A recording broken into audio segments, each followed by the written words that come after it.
सन्माननीय शरदचंद्रजी पवार, जयंतरावजी पाटील,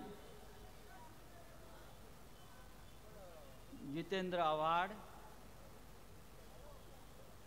शिवसेनेचे उपनेते विजय साळवी, व्यासपीठावरील सर्व प्रमुख नेते,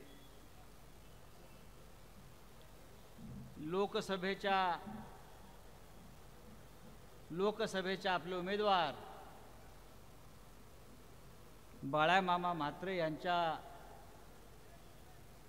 प्रचाराची ही प्रचंड अशी सभा कल्याणला होते.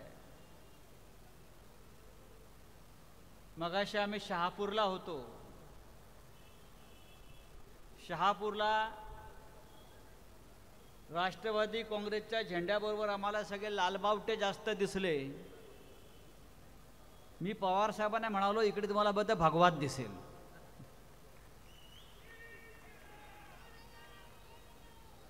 आणि इथे डौलानं या मतदारसंघावर, या भागावर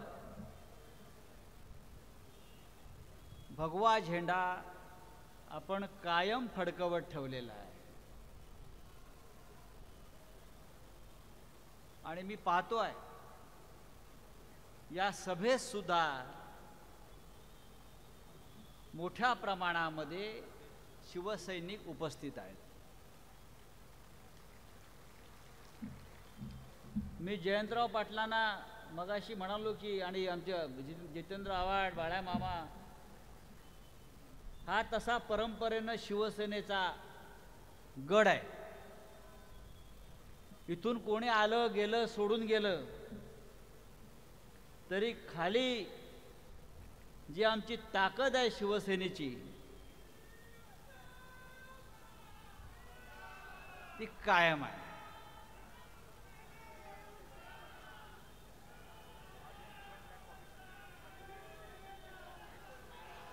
काही लोक स्वतःला कल्याणचे सुभेदार समजत होते, काही लोक स्वतःला कल्याणचे सुभेदार समजत होते किंवा आहेत. त्यांची सुभेदारी 4 जूनला आपल्याला बरखास्त करायची आहे. आणि या भिवंडी लोकसभा मतदारसंघ जो आहे त्या मतदारसंघात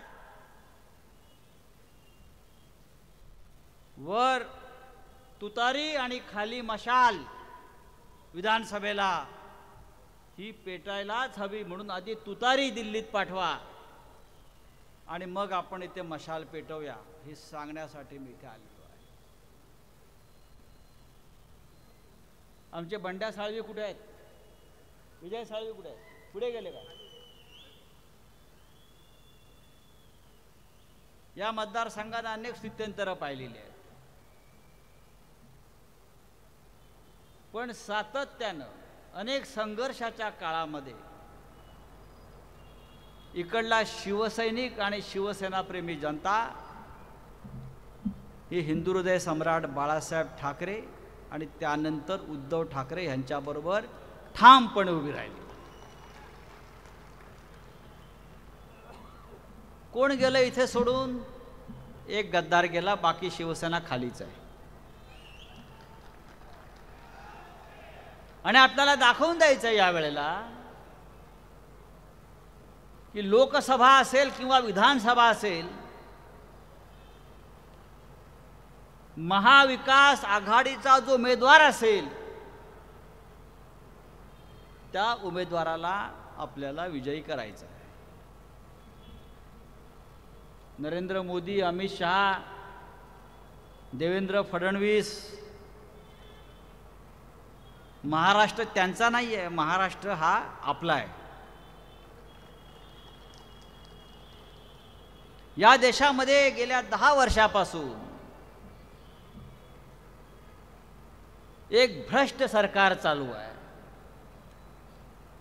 गेल्या 10 वर्षापासून महाराष्ट्राची लूट सुरू आहे. ॲडव्होकेट असीम सरोदे बसलेले आहेत. ज्या पद्धतीचं राज्य या महाराष्ट्रावर नरेंद्र मोदी आणि अमित शहानी लादलेलं आहे ते घटनाबाह्य सरकार आहे, घटनाबाह्य राज्य आहे. असा निकाल सर्वोच्च न्यायालयानं जवळजवळ दिलेला असताना सुद्धा नरेंद्र मोदी आणि शहानी तो निकाल न मानता आमच्या बोडक्यावर महाराष्ट्राच्या एक बेकायदेशीर घटनाबाह्य सरकार बसवलं आहे. काय करणार त्याचं?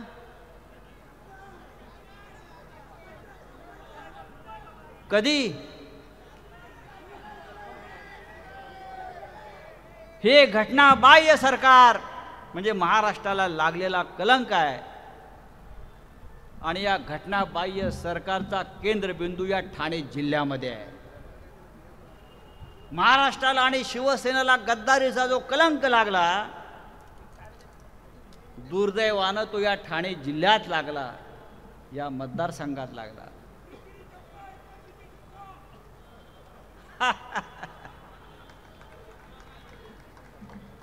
आणि हा कलंक आपल्याला पुसायचा असेल, एक गद्दारीचा शिक्का पुसायचा असेल तर आपल्याला ही लोकसभेची निवडणूक जिंकायला हवी. नरेंद्र मोदी तो गया, हे खरं आहे. नरेंद्र मोदी 4 जून नंतर राहत नाही. नरेंद्र मोदी राहत नाही, अमित शहा राहत नाही, देवेंद्र फडणवीस राहत नाही. कोण? कपिल पण गेला म्हणतायत. पहा आता आपला मामा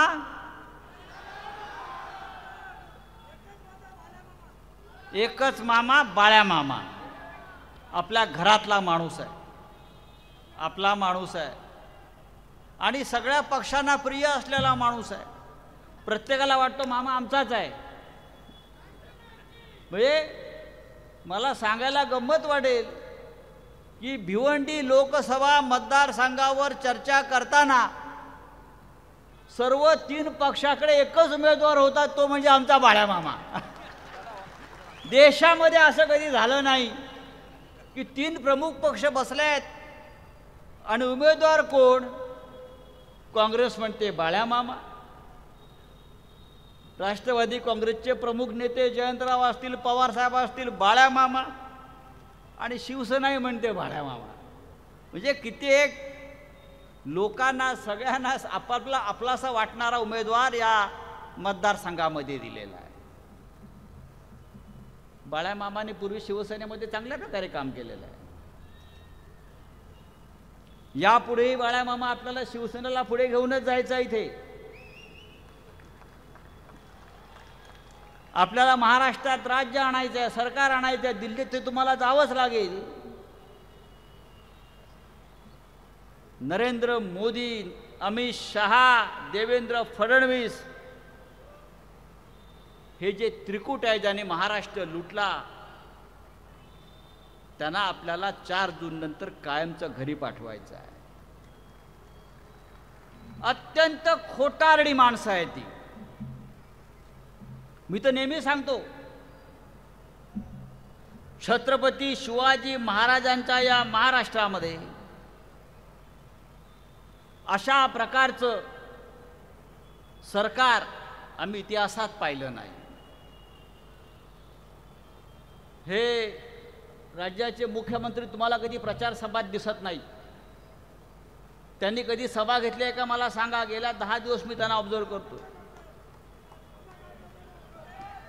ते जात आहेत, एका हॉटेलमध्ये बसतात, एका हॉटेलमध्ये बसतात आणि मग त्यांची सामग्री येते पाठीमागून.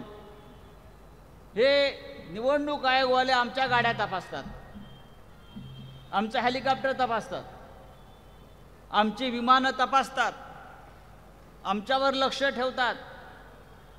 माझं निवडणूक आयोगाला आव्हान आहे, या राज्याच्या मुख्यमंत्र्यांच्या गाड्या तपासा. ते ज्या हॉटेलमध्ये बसतात मतदारसंघात जाऊन त्यांच्या खोल्या तपासा, CCTV फुटेज चेक करा. मग हा काळा पैसा या निवडणुकीमध्ये कोणत्या पद्धतीनं वापरला जातोय ते तुम्हाला कळेल. या देशाचे प्रधानमंत्री नरेंद्र मोदी सांगतात, मला आश्चर्य वाटतंय, नरेंद्र मोदी एका भाषणात सांगतात की राहुल गांधी आणि त्यांच्या काँग्रेसला या देशातले 2 उद्योगपती हे टेम्पो भरभरून काळा पैसा देत आहेत, टेम्पो भरभरून काळा पैसा देत आहेत आणि त्या काळ्या पैशावर आम्ही म्हणजे काँग्रेस निवडणुका लढत आहे. देशाचा पंतप्रधान सांगतोय काळा पैसा टेम्पो भरभरून राहुल गांधींना देत आहेत. खरं म्हणजे ईडीनं प्रधानमंत्र्यांचं हे स्टेटमेंट मनी लॉन्ड्रिंग कायद्याच्या सेक्शन 45A, मला माहिती आहे, मी त्या सेक्शनचा सगळ्यात मोठा लाभार्थी आहे. एखाद्या माणसाच्या स्टेटमेंटवर मी याला पैसे दिले किंवा मला ह्यांनी पैसे दिलेले माहिती आहेत काळ्या पैशाचे, त्याच्यावर मनी लॉन्ड्रिंग खाली गुन्हा दाखल होतो आणि तो तुरुंगात जातो. जर देशाचा प्रधानमंत्री सांगतो टेम्पो भरभरून हे 2 उद्योगपती राहुल गांधींना पैसे देत आहेत, मग ते टेम्पो अडवण्याची हिंमत तुमच्यात नाही. तुम्ही काळा पैसा, काळं धन जप्त करण्याच्या गोष्टी करताय आणि ईडी आणि सीबीआय त्यांनी हे प्रधानमंत्र्याचं निवेदन, हे स्टेटमेंट ग्राह्य मानून त्या 2 उद्योगपतींवर कारवाई केली का? कसले तुम्ही राज्य करते, खोटं बोलतात. काल हे महाशय महाराष्ट्रात आले, नरेंद्र मोदी कुठेतरी उत्तर याच्या होते महाराष्ट्रात, आणि काय म्हणाले, महाराष्ट्रातला कांदा मला फार आवडतो, तो कांदा खाऊन मी मोठा झालो म्हणे, आणि महाराष्ट्रातला कापूस, त्या कापसाचे मी कपडे घालतो. अरे याचे कपडे बघा, या प्रधानमंत्र्याचे 10 लाखाचे याचे सूट असतात, त्याच्या अंगावरच्या कपडे जे सदरे घालतो सगळे विदेशी, आणि म्हणतो महाराष्ट्रातल्या कापसाचे मी कपडे घालतो, महाराष्ट्राचा कांदा खातो. फेकू फेकू. तुम्ही गुगलवर जा आणि फेकू शब्द टाईप करा, समोर येतं नरेंद्र मोदी. आपण गुगलवर जा आणि फेकू शब्द फक्त टाईप करा, फेकू, समोर येतं मोदी. ही आमच्या देशातल्या प्रधानमंत्र्याची प्रतिष्ठा आहे, आणि हा प्रधानमंत्री गेले 10 वर्ष या देशाला चुना लावत फिरतो आहे. महाराष्ट्रातले, मुंबईतले अनेक मोठे उद्योग यांनी गुजरातला नेले, अनेक मोठे उद्योग ज्यातून हजारोचा रोजगार या महाराष्ट्रातल्या मराठी तरुणांना मिळाला असता. मग मुंबई असेल, पुणे असेल, नाशिक असेल, या भागात येणारे ठाणे असेल, असंख्य उद्योग या नरेंद्र मोदी आणि अमित शहानी गुजरातमध्ये नेले, लूट केली महाराष्ट्राची. तुम्ही गुजरातला सोन्यानं मडवा, आम्हाला काय म्हणायचं नाही, गुजरात या देशाचा एक भाग आहे, पण तुम्ही त्यासाठी महाराष्ट्राची लूट कशा करता हा आमचा प्रश्न आहे. आणि ही लूट सुरू असताना या राज्याचे मुख्यमंत्री, या राज्याचे 2 उपमुख्यमंत्री मराठी माणसाची लूट पाहताय, ते दुर्दैव आहे.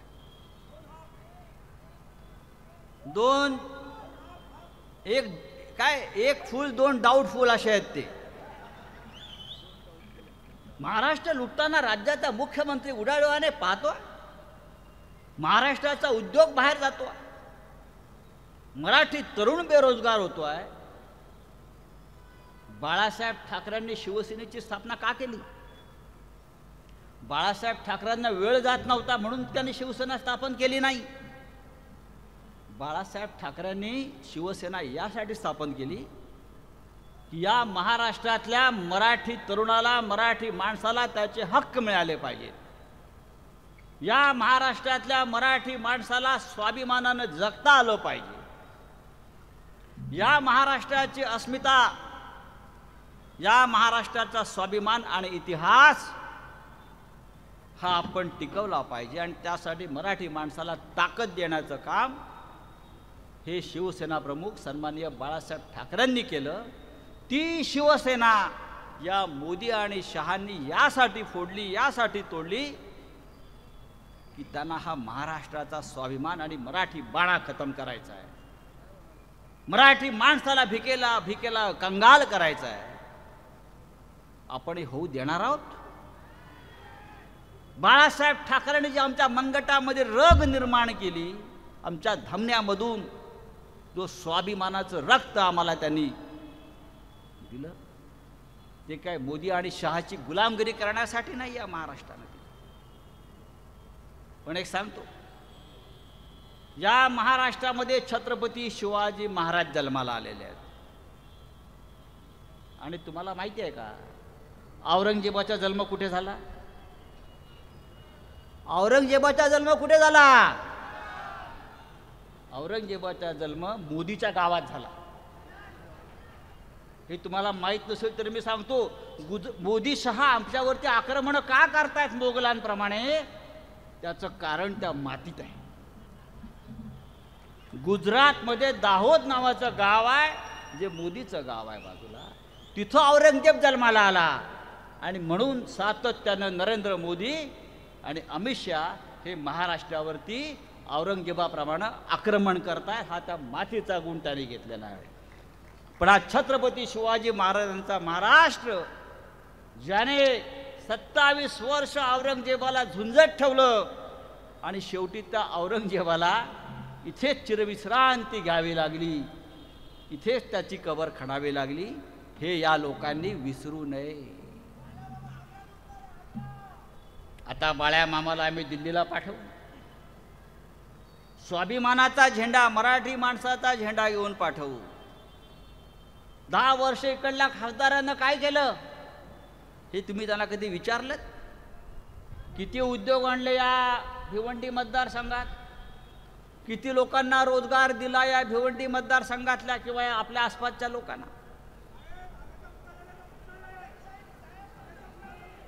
होय होय. तेव्हा त्याच्यामुळे आम्ही सगळ्यांनी ठरवलं, सगळ्या पक्षांनी ठरवलं की या मतदारसंघातून विजयी होणारा हमखास उमेदवार कोणता असेल तर तो आमचा बाळ्या मामा आहे. किती आपलंसं वाटतं मामा. दादा खूप पाहिले आपण, आता दादांचा अनुभव सुद्धा आपण घेतला. आता या राज्यामध्ये हे दादा चालणार नाहीत, भाई चालणार नाहीत. ठाण्यातले दादा नाही, भाई नाही, यापुढे मामा आपला.